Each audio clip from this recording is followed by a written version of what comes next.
Good morning 10th class students. We will discuss the chapter metal and non-metal today. The topic is the reactivity series. This is the reactivity series which shows elements from potassium to gold. As we move down, the reactivity decreases. For example, if we take potassium and sodium, sodium is less reactive than potassium.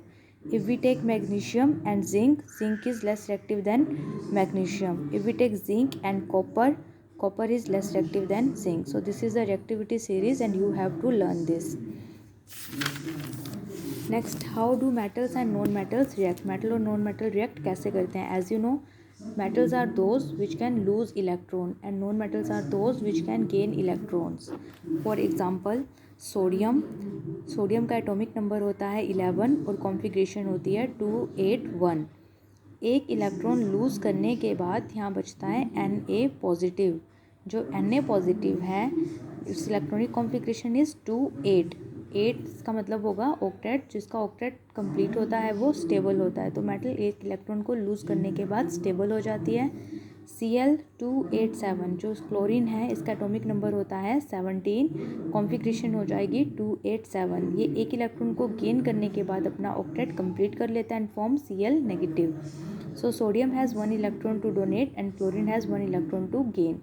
जो sodium है वो अपना electron lose करके Na positive में convert हो जाएगा और Cl negative में कन्वर्ट हो जाएगा. इस टाइप की बॉन्डिंग को बोलते हैं आयनिक बॉन्डिंग.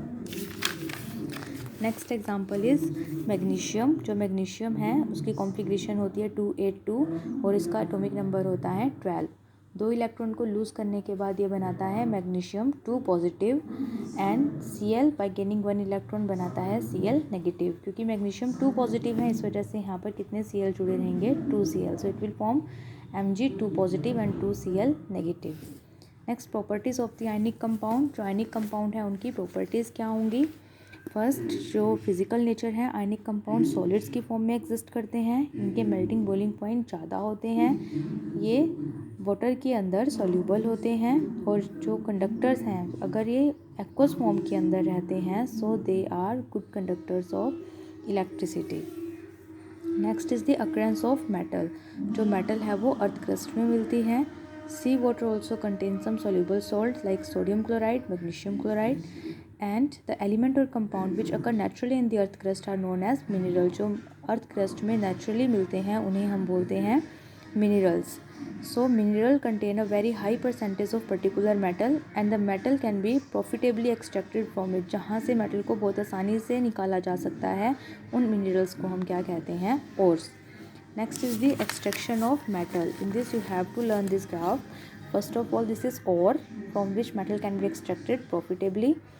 इसकी हम क्या करते हैं? कंसनट्रेशन के बाद 3 सीरीज मिल जाती है हमें. Metal of high reactivity, metal of medium reactivity and metals of low reactivity.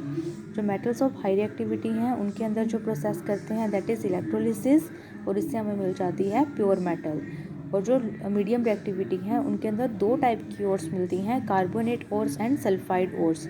जो कार्बोनेट ओर हैं यानी CO3 नेगेटिव हैं उनकी हम करवाते हैं कैल्सिनेशन. कैल्सिनेशन का मतलब क्या होता है? इन दी प्रेजेंस ऑफ, अगर हम किसी भी हीट की प्रेजेंस में ओर को हीट करेंगे तो इससे हमें पहले क्या मिल जाएंगे? ऑक्साइड. और ऑक्साइड से हम क्या करेंगे? उनकी रिडक्शन से क्या हो जाएगी? प्योरीफिकेशन.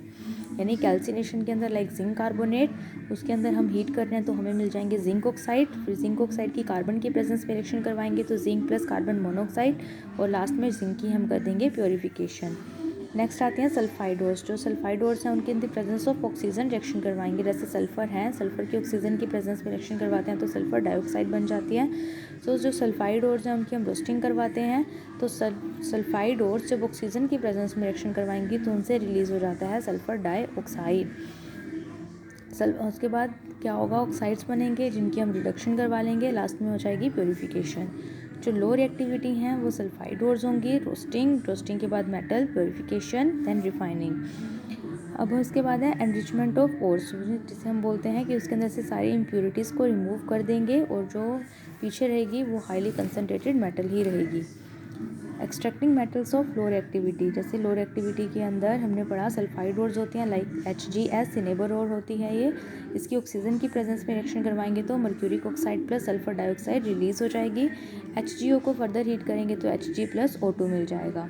उसी तरह से जो कॉपर सल्फाइड है Cu2S के फॉर्म में रहेगा, ऑक्सीजन की प्रेजेंस में रिएक्शन करवाएंगे तो कॉपर ऑक्साइड और सल्फर डाइऑक्साइड रिलीज हो जाएगी और क्यूप्रस ऑक्साइड और क्यूप्रस सल्फाइड आपस में रिएक्ट करके copper plus sulphur dioxide release करेंगे। Next, extracting metal in the middle of activity series. जो मिडल एक्टिविटी सीरीज़ है वो बताया था 2 टाइप की ओर्स होते हैं, उनके अंदर सल्फाइड ओर्स और कार्बोनेट्स ओर्स। जो सल्फाइड ओर्स हैं उनकी रिएक्शन करवाएंगे in the presence of oxygen, और जो कार्बोनेट ओर्स हैं उनको जस्ट हम करते हैं हीट। जब जिंक सल्फाइड की ऑक्सीजन की प्रेजेंस में रिएक्शन करवा रहे हैं तो zinc oxide plus sulphur dioxide बनेगा, और जिंक कार्बोनेट को हीट करेंगे तो zinc oxide plus carbon dioxide बनेगा। जो ऑक्साइड्स की फॉर्मेशन हुई उनकी कार्बन की प्रेजेंस में रिएक्शन करवा रहे हैं तो जिंक प्लस कार्बन मोनोऑक्साइड की फॉर्मेशन हो जाएगी। नेक्स्ट, इलेक्ट्रोलिसिस का जो प्रोसेस करवाएंगे उसके अंदर हम लेके चलते हैं, 1 is anode and second is cathode. जो एनोड होगी वो पॉजिटिवली चार्ज होगी, जो कैथोड होगी वो नेगेटिवली चार्ज होगी। इसको हम बैटरी से कंबाइन कर देंगे, पॉजिटिव टर्मिनल को पॉजिटिव के साथ और नेगेटिव टर्मिनल को नेगेटिव टर्मिनल के साथ कंबाइन करेंगे।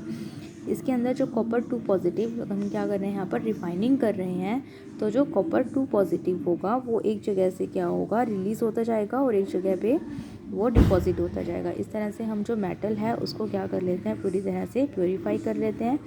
जो यहाँ पर हमने ली हुई है वो एसिडिफाइड कॉपर सल्फेट का सॉल्यूशन ले रखा है, और इस टैंक के अंदर जो कॉपर सल्फेट का सॉल्यूशन है उसकी वजह से यहाँ पर रिफाइनिंग का प्रोसेस होगा, जिस वजह से यहाँ से जितनी भी इम्प्यूरिटीज़ हैं वो नीचे रह जाएंगी। इन इम्प्यूरिटीज़ को हम क्या देते हैं, anode mud. Next is corrosion. Corrosion आपने पहले भी पढ़ लिया। जो कोरोजन है वो किस वजह से होता है, eating away of the metal due to environmental effect is called the corrosion. जैसे आयरन नेल्स के ऊपर क्या हो जाती है, रस्टिंग। तो प्रिवेंशन है इसकी वो गैल्वेनाइजेशन से, जैसे अगर कोई भी मेटल है उसके ऊपर हम एल्युमिनियम की या जिंक की अगर परत चढ़ा देते हैं तो उस प्रोसेस को हम क्या कह देते हैं, गैल्वेनाइजेशन। पेंटिंग से हम कोरोजन को रोक सकते हैं। So students, this chapter is completed and you have to revise this chapter and write down the question answers and learn them. Thank you.